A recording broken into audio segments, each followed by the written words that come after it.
Mon Seigneur et mon Dieu, je crois fermement que tu es ici, que tu me vois, que tu m'entends. Je t'adore avec profonde révérence. Je te demande le pardon de mes péchés et la grâce de faire avec profit ce moment de prière.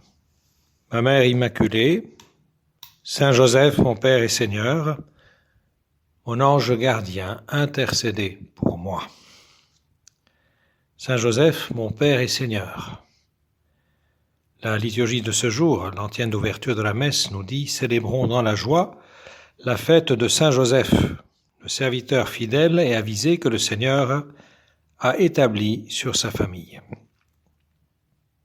Évidemment, cette famille dont parle l'antienne est la Sainte Famille de Nazareth, le trésor de Dieu sur la terre. Ce trésor qu'il confia à Saint Joseph, le serviteur fidèle et prudent, qui donne sa vie avec joie et sans mesure pour la soutenir. La famille du Seigneur est aussi, par extension, l'Église qui reconnaît Saint Joseph comme son patron et protecteur. La première lecture évoque les anciennes promesses dans lesquelles on annonce de génération en génération l'arrivée d'un roi fort et juste, un bon pasteur qui conduira le troupeau vers de verts pâturages, un Rédempteur qui nous sauvera. Dans cette lecture, on annonce à David, par l'intermédiaire du prophète Nathan, que le Messie proviendra de sa descendance et qu'il aura un règne éternel. Par Joseph, Jésus est fils de David.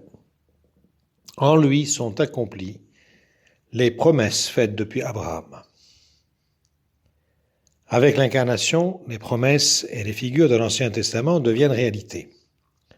Lieux, personnes, faits et rites s'entremêlent selon les ordres divins précis, transmis par le ministère des anges et reçus par des créatures particulièrement sensibles à la voix de Dieu. Marie est l'humble servante du Seigneur, préparée de toute éternité pour la mission d'être mère de Dieu. Joseph est celui qui a la mission de pourvoir à l'insertion ordonnée du Fils de Dieu dans le monde, dans le respect des dispositions divines et des lois humaines. Toute la vie, aussi bien privée que cachée, de Jésus a été confiée à sa garde. L'évangile de la messe de cette solennité a un intérêt tout spécial en ce qu'il souligne que Joseph fait partie de la maison de David, dépositaire des promesses faites aux patriarches. Jacob engendra Joseph, l'époux de Marie, de laquelle fut engendré Jésus que l'on appelle Christ. Joseph est le patriarche du Nouveau Testament. Joseph fut un homme simple, que Dieu couvrit de grâce et de dons pour qu'il accomplisse une mission singulière et émouvante dans les plans du salut.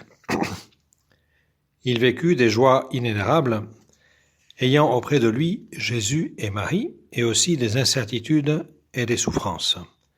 Perplexité devant le mystère opéré en Marie, pauvreté extrême de Bethléem, prophétie de Siméon dans le temple sur les souffrances du Sauveur, fuite angoissée en Égypte, vie presque sans ressources dans un pays étranger, retour d'Égypte et crainte devant Archélaüs. Il fut toujours très fidèle à la volonté de Dieu en laissant de côté des projets et des raisons purement humains. Jésus et Marie et l'accomplissement de la mission que Dieu lui avait confiée furent le centre de sa vie. Un amour fidèle, une foi aimante, une espérance pleine de confiance semblent constituer la trame de la générosité de Saint Joseph. C'est pourquoi sa fête est une bonne occasion pour nous de renouveler notre engagement dans la vocation chrétienne que le Seigneur a donnée à chacun d'entre nous. Quand on désire vivre sincèrement de foi, d'amour et d'espérance, renouveler cet engagement n'est pas reprendre quelque chose qui était tombé en désuétude. Quand il y a foi, amour et espérance, se renouveler, c'est se maintenir entre les mains de Dieu, malgré les erreurs personnelles, les chutes et les faiblesses. C'est confirmer un chemin de fidélité. Renouveler le don de soi, c'est renouveler la fidélité à ce que le Seigneur nous demande, c'est aimer avec des œuvres. Nous demandons spécialement aujourd'hui au Saint Patriarche le désir efficace d'accomplir la volonté de Dieu en tout, dans un don de soi joyeux, sans condition, qui serve à beaucoup pour qu'il trouve le chemin qui conduit au ciel.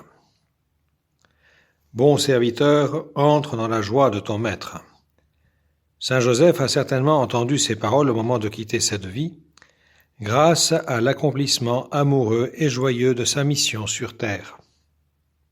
Si nous sommes fidèles à la vocation reçue, malgré nos limites, et avec le désir de recommencer la lutte humblement, nous entendrons nous aussi ces paroles de la bouche du Seigneur. Le seul sens de notre vie est que nous soyons fidèles au Seigneur, à n'importe quel âge et dans n'importe quelle circonstance. De cela dépend, nous le savons bien, notre bonheur dans cette vie et en bonne partie le bonheur de ceux qui nous entourent. Saint Joseph a connu des situations bien différentes et elles ne furent pas toutes humainement agréables, mais le Saint Patriarche resta ferme comme le roc et compta toujours sur l'aide de Dieu. Rien ne dévia Joseph du chemin qui lui avait été indiqué. Il fut l'homme que Dieu, en lui faisant confiance, mit à la tête de sa famille ici sur terre. Sa vie ne fut-elle pas autre chose qu'un don de toute sa personne au service pour lequel il avait été appelé? Époux de la Vierge Marie, Père légal de Jésus, il consuma sa vie à s'occuper d'eux, se donnant entièrement à l'accomplissement de la mission pour laquelle il avait été appelé. Et puisqu'un homme qui s'est donné totalement est un homme qui ne s'appartient plus, il cessa de se préoccuper de lui-même dès le moment où, avisé par l'ange dans son premier songe, il accepta pleinement le dessein de Dieu sur lui. En recevant Marie son épouse, il commença à vivre pour ceux qui avaient été remis à sa garde. Le Seigneur lui confia sa famille et Joseph ne le déçut pas. Dieu s'appuya sur lui et lui s'est maintenu ferme dans toutes sortes de circonstances. Dieu s'appuie sur nous pour faire beaucoup de grandes choses, alors ne le décevons pas. Nous disons aujourd'hui au Seigneur que nous voulons être fidèles, en nous donnant entièrement à notre tâche divine et humaine sur la terre, comme le fit Saint Joseph, sachant que le sens de notre vie en dépend. Examinons lentement en quoi nous pourrions être plus fidèles. Engagement envers Dieu, envers ceux que l'on nous a confiés, dans l'apostolat, dans le travail professionnel. La fidélité de Dieu se démontre par l'aide qu'il accorde toujours en toute situation d'âge, de travail, de santé, où que nous nous trouvions, pour que nous accomplissions fidèlement notre mission sur terre. Saint Joseph a répondu délicatement et promptement aux grâces innombrables que Dieu lui a octroyées. Le Seigneur ne nous fera jamais défaut. Il attend toujours de nous une réponse ferme à sa grâce, dans la jeunesse, dans la maturité, et quand le temps qui nous séparera de lui sera déjà court, lorsqu'il semble que tout nous conduit à être loyaux, et dans les moments où l'on pourrait avoir l'impression que tout invite à rompre les engagements que nous avons pris. Dieu attend de nous une attitude vive, amoureuse, pleine d'initiative. Le cœur du Saint Patriarche fut toujours rempli de joie, même dans les moments les plus difficiles. Nous devons faire en sorte que notre cheminement vers Dieu, notre tâche divine sur la terre, se renouvelle à l'instar de l'amour. Nous demandons aujourd'hui à Saint Joseph cette jeunesse intérieure que donne toujours le vrai sens de don de soi, la rénovation à la racine des fermes engagements qu'un jour nous avons pris. Nous le prions aussi pour tant de personnes qui attendent de nous cette joie intérieure, conséquence du don de soi, qui les entraînera vers Jésus, qu'ils trouveront toujours près de Marie. Je te remercie, mon Dieu, des bonnes résolutions, des actes d'amour et des inspirations que tu m'as communiquées dans cette méditation.